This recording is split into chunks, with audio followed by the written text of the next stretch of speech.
وخبال والشكر لمن صور حسنا وجمال فرد صمد عن صفة الخلق بريء أزلي سرمدي خلق الخلق كمال ثم نشهد أن لا إله إلا الله وحده لا شريك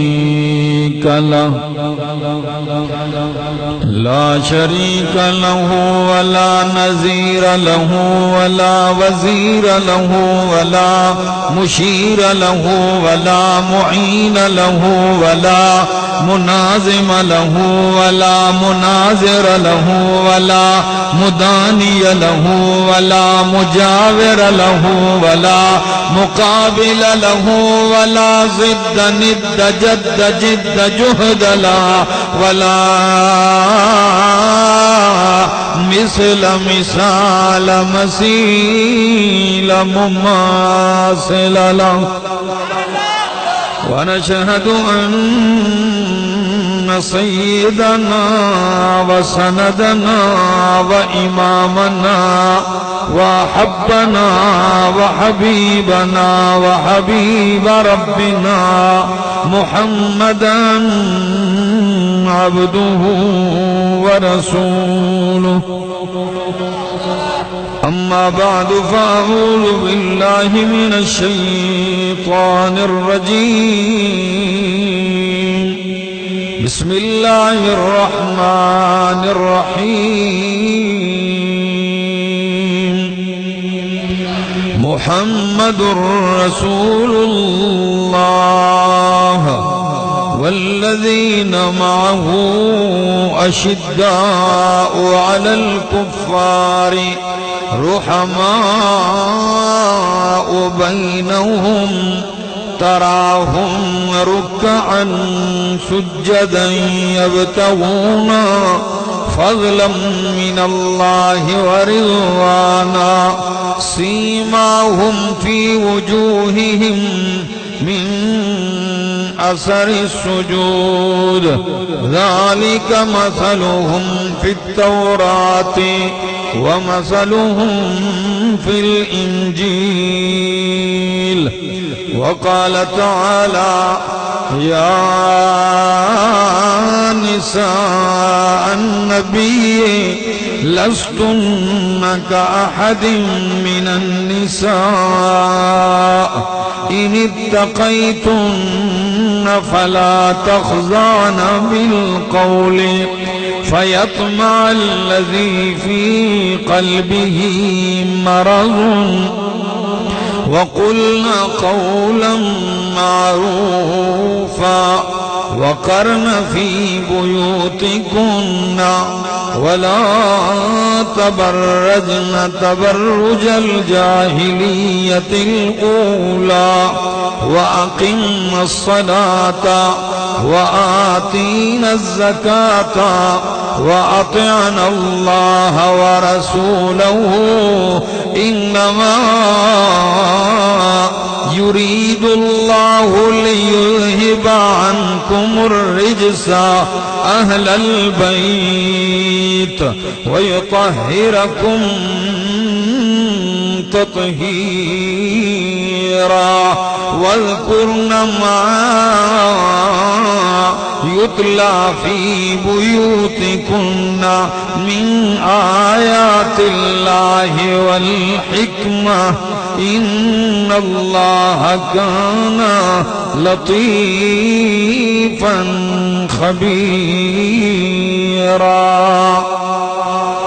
وقال النبي صلى الله تعالى عليه وسلم إن الله اختارني واختار لي أصحابي سبحان ربك رب العزة عما يصفون وسلام على المرسلين والحمد لله رب العالمين.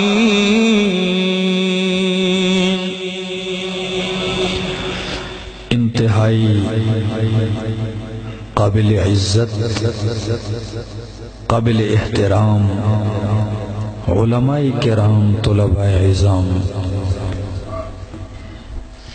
اور علاقہ ڈوڈیال اور گرد و نواح سے آئے ہوئے میرے معزز مکرم بزرگوں، بھائیوں، عزیزوں، نوجوان ساتھیوں، السلام علیکم.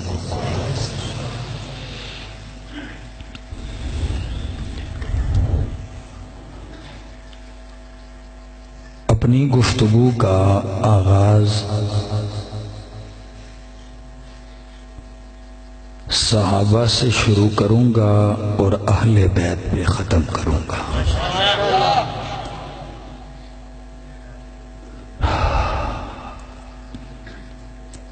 نبی اکرم صلی اللہ تعالی علیہ وسلم ابھی دنیا میں آئے نہیں تھے. 4000 سال پہلے ان کے جد امجد ابراہیم خلیل اللہ علیہ السلام نے ایک دعا مانگی تھی. وہ دعا یہ تھی کہ باپ بیٹے نے کعبۃ اللہ تعمیر کیا، اور جب کعبۃ اللہ تعمیر مکمل ہو گئی تو ابراہیم خلیل اللہ، اسماعیل ذبیح اللہ علیہ السلام نے ایک دعا مانگی.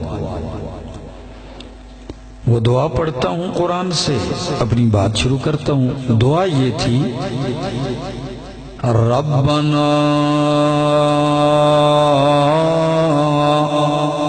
وابعث فیہم رسولا منہم یتلو علیہم آیاتک وَيُعَلِّمُهُمُ الْكِتَابَ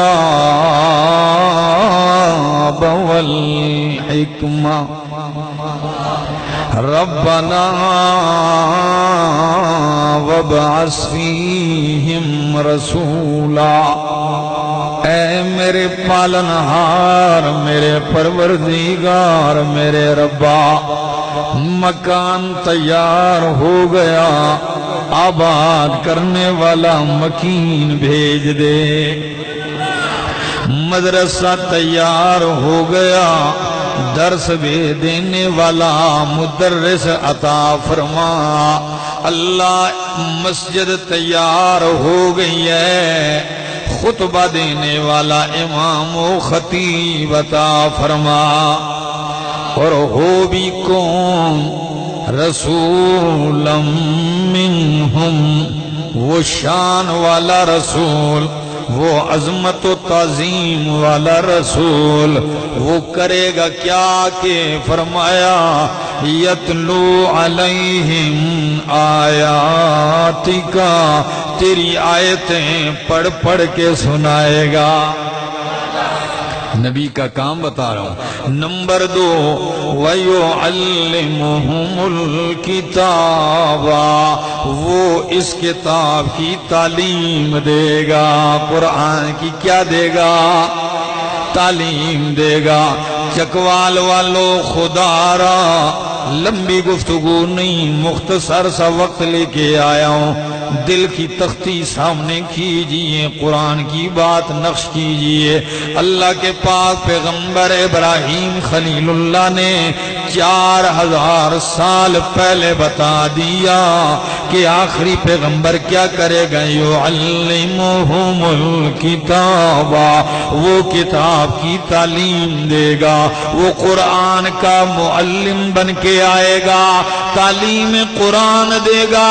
قرآن کا معلم ہوگا، اور جب 4000 سال گزرنے کے بعد میرے پاک پیغمبر آ گئے تو کیا کہتے ہیں میرے نبی؟ کہتے ہیں لوگوں میرے باپ نے سچ کہا تھا، ابراہیم خلیل اللہ نے، کہ یعلمہم الکتاب۔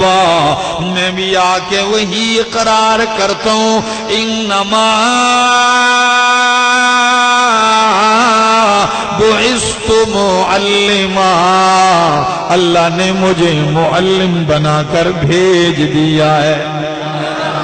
انما بعثت معلما، میں معلم بن کے آ گیا ہوں، میں ٹیچر بن کے آ گیا ہوں، میں استاد بن کے آ گیا ہوں۔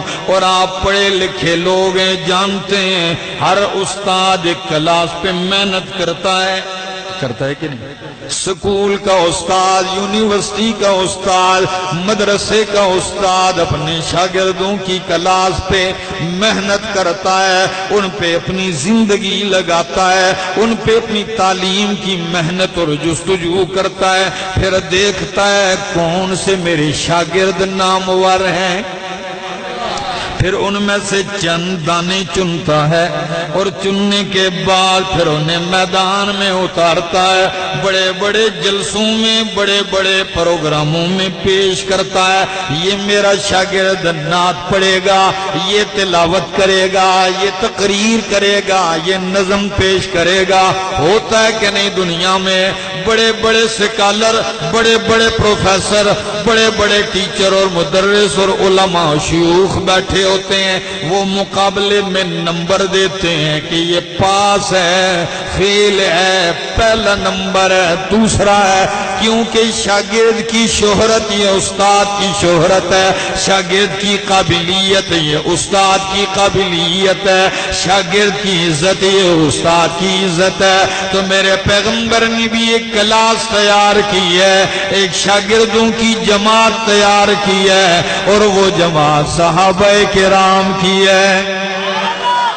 جب آپ نے وہ جماعت تیار کی ہے، چکوال والوں سنیے گا، جب آپ نے وہ جماعت تیار کی تو میں اپنے شاگردوں کو دنیا کے لوگوں کی عدالت میں پیش کرتا ہوں، لیکن میرے پاک پیغمبر کو استاد بنانے والا کون ہے؟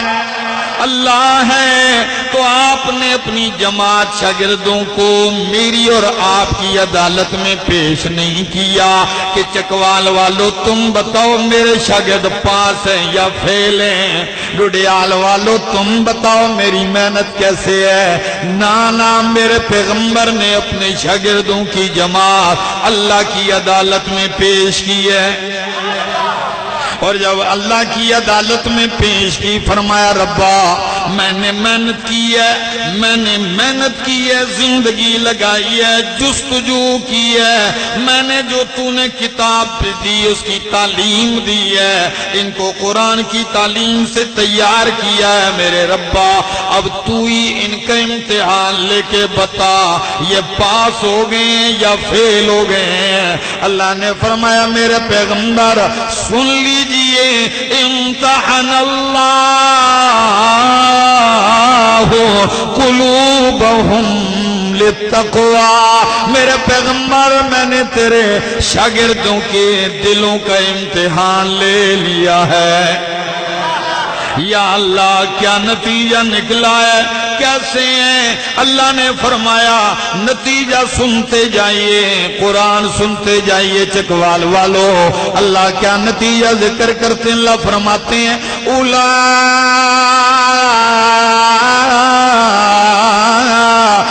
علی ھدی من ربہم، میرے محبوب سارے ہدایت یافتہ ہیں۔ اولئک هم المفلحون،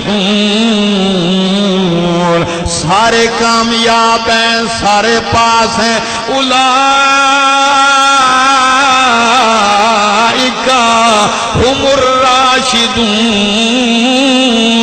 سارے رشد و ہدایت والے ہیں۔ اولئک هم الفائزون، مقصود پہ پہنچنے والے ہیں. اولئک هم المؤمنون حقا، سارے پکے مومن ہیں. سنیے قرآن سناتا جا رہا ہوں، قرآن پڑھتا جا رہا ہوں. سنیے میرے پیغمبر کے شاگرد اللہ کا قرآن کیا کہتا ہے. اولئک هم الصادقون، سارے سچے ہیں. اولئک هم الصدیقون، سچے ہی نہیں سچوں کے سردار ہے. کبھی اللہ کا قرآن یوں گویا ہوتا ہے اولئک حزب اللہ. میرے پیغمبر میرا نتیجہ میرے امتحان کا رزلٹ سن لیجئے. میرے پیغمبر یہ شاگرد تیرے ہیں، فوجی میرے ہیں. اولئک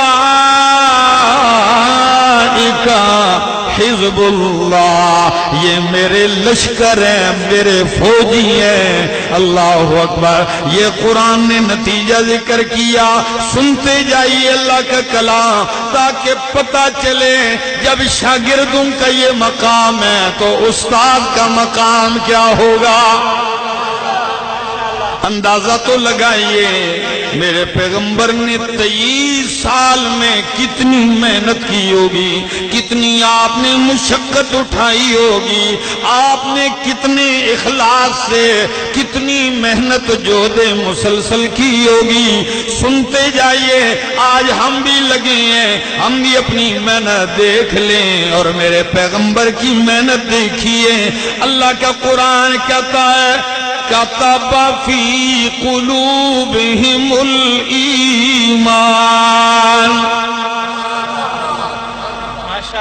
تنگ تو نہیں ہو رہے میری باتوں سے؟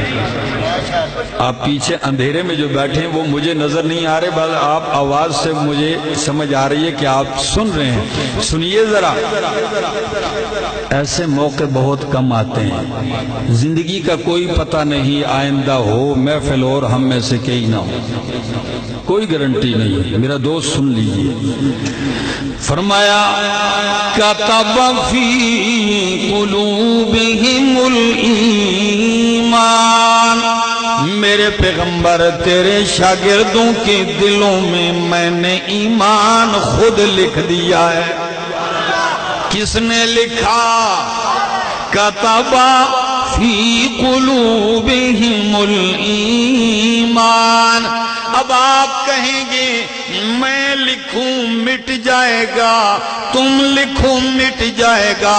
عدالت لکھے فائلیں گم ہو جاتی ہیں، سیلاب آتے ہیں، طوفان آتے ہیں، آندھیاں آتی ہیں، لوہے سے لکھا بھی مٹ جاتا ہے، لیکن اللہ لکھے تو وہ مٹ سکتا. تو صحابہ میرے نبی کے شاگردوں کے دلوں میں ایمان اللہ نے لکھا ہے. اور اگلی بات سنیے، جھوم جائیے. اللہ نے تو حد ہی کر دی. فرمایا حبب الیکم الایمان وزینہ فی قلوبکم. چکوال والو، ڈڈیال والو، میرے دل میں ایمان آیا تو میرا دل مزین ہو گیا. تمہارے دلوں میں ایمان آیا تو تمہارے دل مزین ہو گئے. لیکن میرے محمد کے شاگرد اتنے اونچے ہیں کہ ان کے دلوں میں ایمان آیا تو خود ایمان مزین ہو گیا. حببہ محبوب بنا دیا. وَزَيَّنَهُ فِي قُلُوبِكُمْ. سنتے جائیے. یہ تو میرے نبی کے شاگردوں کا حال ہے. جب اللہ یوں گویا ہو گیا. اور قرآن کہتا ہے، قرآن نے ستاروں کے 3 اوصاف ذکر کیے. کتنے خیال کرنا، کچھ لوگ اور بھی مانتے ہیں فالتو نہ، ہم فالتو نہیں مانتے. کتنے؟ وہ 3 کون سے ہیں؟ ستاروں میں پہلی صفت قرآن ذکر کرتا ہے. قرآن کہتا ہے هو الذی جعل لکم النجوم لتہتدوا بہا فی ظلمات البر والبحر۔ اللہ وہ ذات ہے جس نے تمہارے لیے ستارے اس لیے بنائے ہیں تاکہ تم ستاروں کے ذریعے جنگل میں، سمندر میں، خشکی اور سمندر کے اندھیروں میں راستہ معلوم کر سکو۔ آج کل تو عام لوگوں کو پتہ نہیں، لیکن پہلے زمانے میں لوگ رات کو اندھیرے میں یا سمندر میں ستاروں کے ذریعے راستہ معلوم کرتے۔ آج بھی پولیس اور فوجیوں کو ٹریننگ دی جاتی ہے کہ ستاروں کے ذریعے آپ نے راستہ معلوم کیسے کرنا ہے۔ تو ایک صفت یہ، دوسری صفت یاد کیجئے، بھولنا نہیں، بات کروں گا۔ دوسری صفت ستاروں کی یہ ہے وَلَقَدْ زَيَّنَّا السَّمَاءَ الدُّنْيَا، میں نے آسمان کو مزین کر دیا ستاروں سے۔ تیسری صفت بیان کی ہے وَجَعَلْنَاهَا رُجُومًا لِلشَّيَاطِينِ، میں نے ستاروں کو شیاطین بگانے کا ذریعہ بنایا ہے۔ تو یاد رکھیے ستاروں کی تین صفات ہیں۔ پہلی صفت یہ ہے ان کے ذریعے اندھیرے میں راستہ معلوم ہوتا ہے۔ دوسری صفت یہ ہے ان سے آسمان مزین ہے۔ تیسری صفت ہے ان کے ذریعے شیاطین کو بگایا جاتا ہے۔ جب میرے نبی نے قرآن پہ نظر ڈالی، فرمایا ستاروں کے تین اوصاف یہ ہیں، تو نبی نے فرمایا اللہ جو ستاروں کے تین اوصاف ہیں یہ تو میرے یاروں میں بھی پائے جاتے ہیں۔ ستاروں کے ذریعے جنگل کے راستے معلوم ہوتے ہیں اور میرے یاروں کے ذریعے جنت و ہدایت کے راستے معلوم ہوتے ہیں۔ ستارے آسمان کی زینت ہیں، ستاروں سے آسمان مزین ہے اور میرے یاروں سے میرا دین مزین ہے۔ ستاروں سے شیاطین بگائے جاتے ہیں اور میرے یار جدھر سے گزرتے ہیں شیطان وہ راستہ چھوڑ دیتے ہیں۔ اللہ اکبر کبیرہ۔ سنتے جائیے، یہ قرآن بھی سنایا، نبی کا فرمان بھی سنایا۔ آئیے اب آتا ہوں، بات مختصر کرتا ہوں چونکہ میرے پاس وقت بڑا تھوڑا ہے۔ سنتے جائیے، اللہ کا قرآن کہتا ہے صحابہ سارے شان والے اور پھر جن کو دوہری شان مل جائے کہ وہ صحابی بھی ہیں اور پیغمبر کے رشتہ دار بھی ہیں۔ یہ تو ڈبل ہو گئے کہ نہیں؟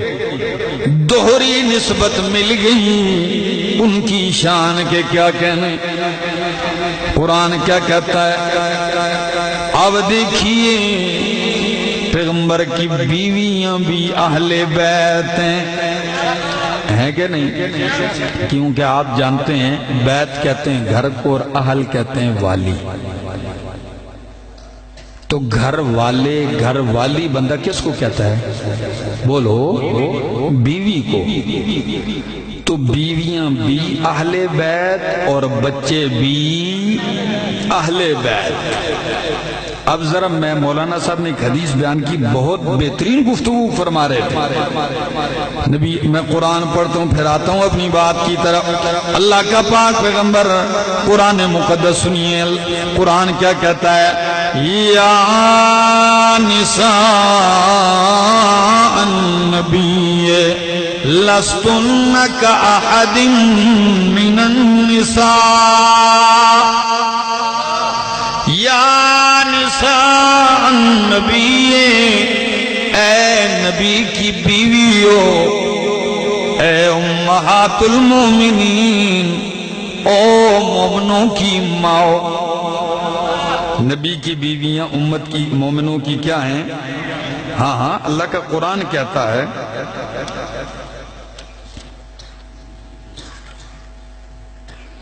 کہ وَأَزْوَاجُهُ أُمَّهَاتُهُمْ، نبی کی بیویاں مومنوں کی کیا ہیں؟ مائیں ہیں۔